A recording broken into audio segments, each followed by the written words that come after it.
Governor Barnett and the city of Jackson vowed to, quote, keep the peace, which meant keeping segregation. Their method? Jail the Freedom Riders. And they had done so, and they continued to do so. Among the riders, a group of students from the Student Nonviolent Coordinating Committee, SNCC. They knew the risk. They had been warned. Diane Nash was one of the organizers for SNCC. The students who boarded the buses were ready to die. Many of them, several of them, gave me sealed letters to be mailed in case they died. And some made out wills. So they made preparations for their deaths before they left. We didn't have any definite plan because we really didn't know what was going to happen. We did decide that we were not going to use violent measures such as fire hoses and this sort of thing.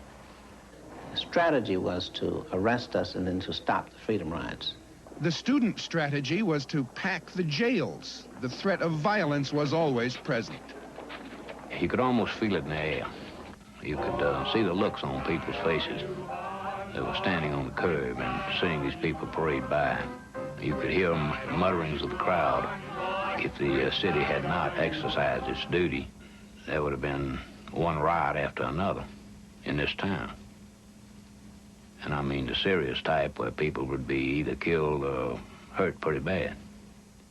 Cordell Regan, 16, was one of the youngest jailed in Jackson.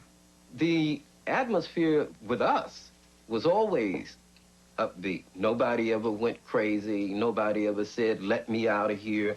We sang all the time, and it kept us going. I'll give you a little example of how that goes, okay?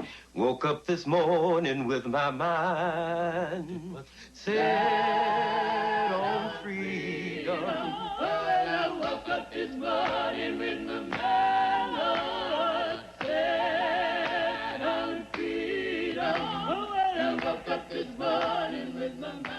When you're scared, sing a song. It helps. The songs also helped recruit local blacks, who by now, in August, were helping to fill the jails. Bernard Lafayette set up an arrest factory. Volunteers would go down to the bus station, call the police, and Captain Ray would take it from there. And we'd tell them how many people were coming, how many males, females.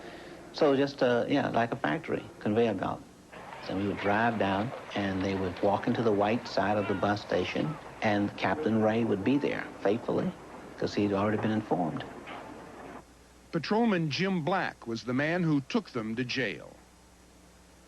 They came into the area. If the white went into the black area and was asked to leave by Captain Ray, they did not, then they were arrested. Same way with the blacks. If they went into the white waiting area, and then he would ask them to leave. They did not leave, then he would arrest them.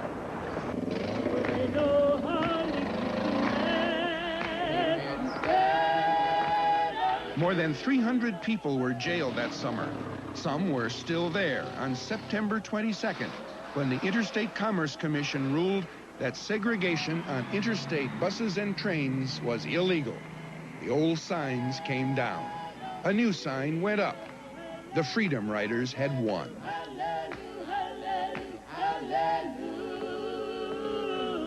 Riding a bus is important. Voting is more important.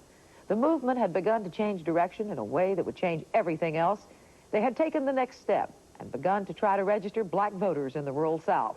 And there would be blood on the wall before they were done.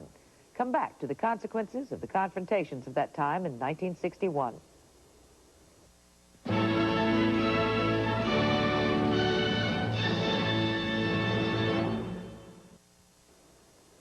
Mel Brooks once put it this way: usually when a lot of men get together, it's called war.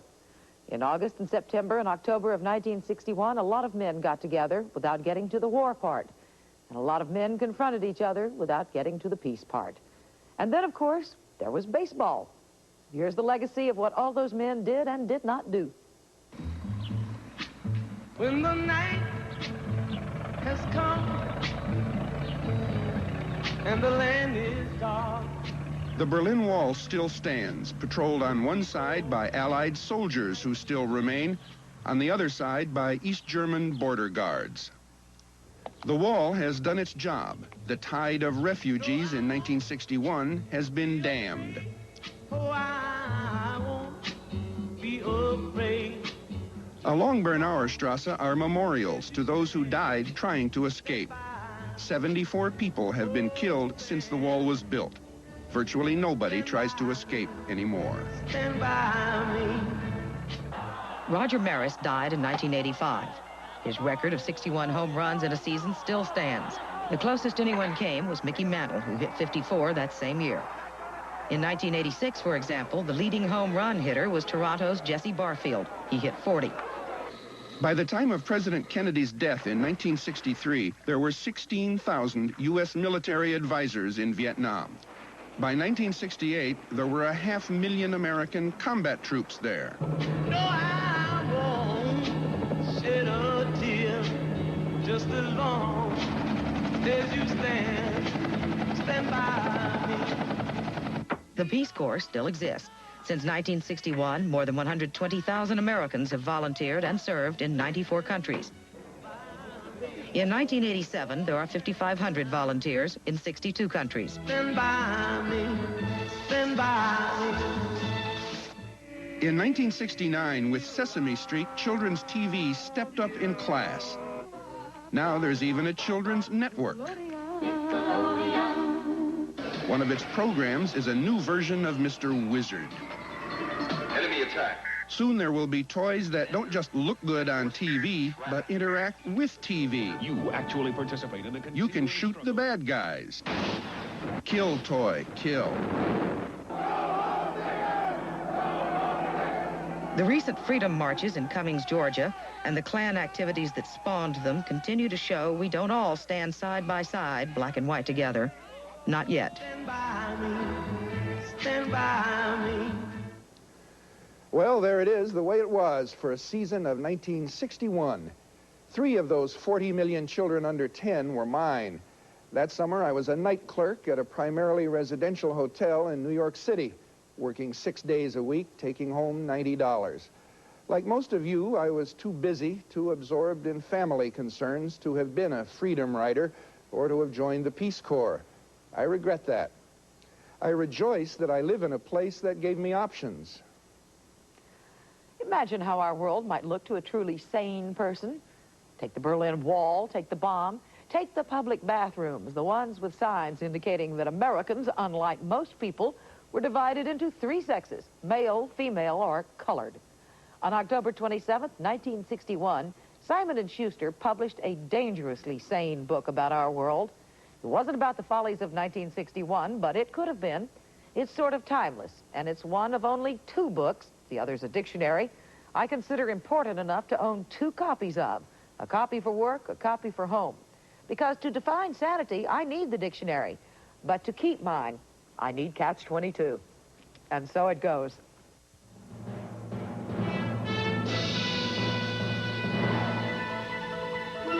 These things also happened during August, September, and October of 1961.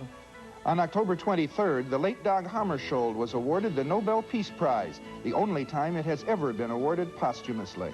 Former Vice President Richard Nixon announced as a candidate for governor of California. 78 people died in the crash of a TWA plane in Hinsdale, Illinois. It was the worst commercial single-plane crash in U.S. history to that time. CBS, impressed with the coverage of Hurricane Carla by its Houston affiliate, would hire one of the reporters, Dan Rather. General Walter Beadle Smith, architect Eero Saarinen, Judge Learned Hand, and actress Marion Davies died. On August 26th, a resolution was introduced into the Senate to award a gold medal to an actor, singer, composer, dancer, and friend to children everywhere. His name was Danny Kaye. For a transcript of this broadcast, send $3 to Our World Transcripts, 2 John Street, New York, New York, 10038. For the Our World Viewer Guide, write to Community Relations, ABC, 1330 Avenue of the Americas, New York, New York, 10019.